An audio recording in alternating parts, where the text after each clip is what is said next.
საწვავი გაძვირდა ბენზინზე, ფასები დაახლოებით 20 თეთრის ფარგლებში ამომატებული. გაძვირებულია თხევადი გაზიც, იგივე LPG.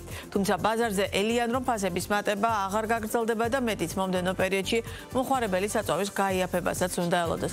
რამ განაპირობა საქართველოში ბენზინისა და LPG-ის გაძვირება და რა ხდება საერთაშორისო სანავთობო ბირჟებზე. მარი მელიქიშვილი გვერდება თემის დეტალებით პირდაპირ ეთერში.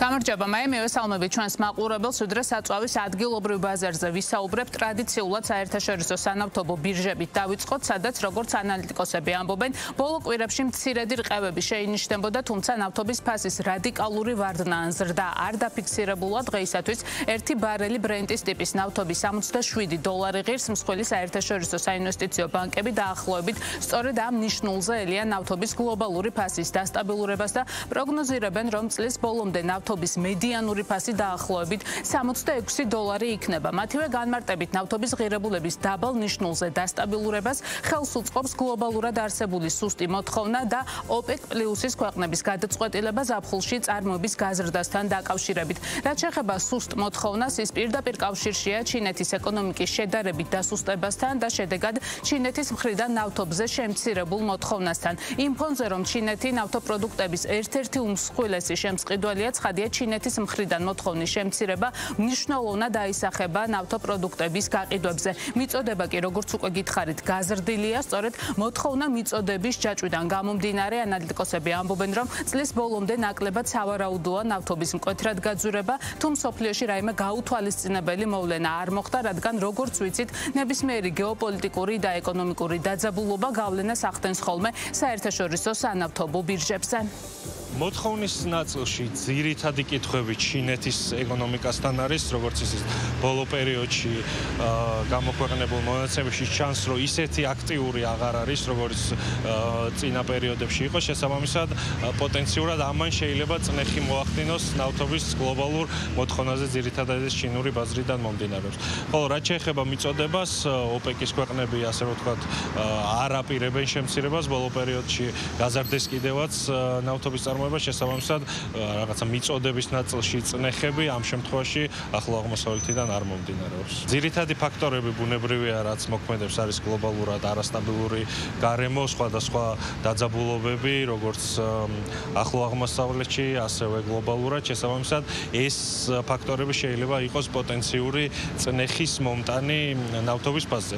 თუმცა, რაც შეეხება მოლოდინებზეც, რო ვთქვათ, გლობალური ბანკების მოლოდინი არ არის პესიმისტური, დაახლოებით $66 მედიანური მოლოდინი გლობალური ბანკების წლის ბოლოსთვის, რაც ფაქტობრივად ნიშნავს, რომ მიმდინარე დონიდან თითქმის ცვლილებებს გლობალური ბანკები არ ელოდებიან, ანუ საერთაშორისო ბირჟაზე ნავთობის ფასის.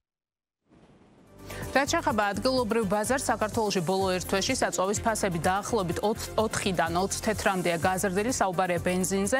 ნავთობპროდუქტების იმპორტიორთა კავშირში ამბობენ, რომ ფასების მატება ყველაზე მეტად რეგულარის ტიპის საწვავს შეეხო, დიზელზე კი ორგანიზაციის ინფორმაციით ფასების ზრდა არ შეინიშნება, თუმცა ასევე გაძვირებულია თხევადი გაზი, იგივე LPG, რომელზეც ფასის მატებამ 25 თეთრი შეადგინა. ნავთობპროდუქტების იმპორტიორთა კავშირში საწვავის გაძვირებას უმეტესწილად ბიზნესის მხრიდან ნეგატიურ მოლოდინებს უკავშირებენ, რაც თავის მხრივ საქართველოსთვის საწვავის ერთ-ერთი მომწოდებლის რუსეთის გადაწყვეტილებას უკავშირდება. კერძოდ, 1 აგვისტოდან რუსეთმა ბენზინის ექსპორტზე გატანა დროებით შეწყვიტა, რაც არსებული ინფორმაციით შიდა მოხმარების ზრდისა და ნავთობმწარმოებელი 3 მსხვილი ქარხნის რეაბილიტაციის გამო მოხდა, თუმცა ნავთობპროდუქტების იმპორტიორთა კავშირში განმარტავენ, რომ საქართველოს რუსეთის ბაზარზე დამოკიდებული არ არის და მან ეს ბაზარი უკვე დიდი ხანია ჩაანაცვლა ევროპული ქვეყნებით, ესენია მაგალითად რუმინეთი, ბულგარეთი, კვიპროსი, მალტა და საბერძნეთი, საიდანაც ფაქტობრივად იმავე ფასად ხორციელდება ბენზინის იმპორტი, ამიტომ ორგანიზაციაში ირწმუნებიან, რომ საქართველოს საწვავის დეფიციტი არ ემუქრება და მეტიც მომდევნო პერიოდში ფასების კლებასაც ელიან. ჩვენ დღეს გვაქვს 20 თეთრით, ესე ვთქვათ, მომატებული ფასი. ბოლო ფიქსირებიდან გვაქვს 20 თეთრით მომატებული ესე ვთქვათ ფასები. ასევე ესე ვთქვათ დავზენდი და ვიტყოდი იმას, რომ მარტო რუსეთზე ჩვენ არა ვართ დამოკიდებული. ჩვენ გვყავს სხვადასხვა მომწოდებელი ქვეყნები. არც შეიძლება სხვანაირად, ეს არის ჩვენი კომპანიების, ესე ვთქვათ, მოქნილი მუშაობა და ჭკვიანური ნაბიჯები, რომ უნდა გქონდეს აუცილებლად ბაზარს ალტერნატივა. ალტერნატივა ჩვენ გვაქვს. კითხვა, რომელსაც თქვენ მე დამისვამთ, წინ და წინ გადავასწრებთ და გეტყვით, რომ როცა მიდის ლაპარაკი არიქა რუსეთმა ახლა შეაჩერა, ჩვენ რა მოგველის და ასე შემდეგ, არაფერი არ მოგველის. ჩვენ რუსეთი ამდენ ხანს არ გვაძლევდა რაიმე დისკაუნტებით. ჩვენ რუსეთი გვაძლევდა პოპლაცუ, ანუ ესე ვთქვათ, პლაცის პოლიტიკით და არანაირი ჩვენთან რაიმე ისეთი კატასტროფული არ ველოდებით ჩვენ არაფერს.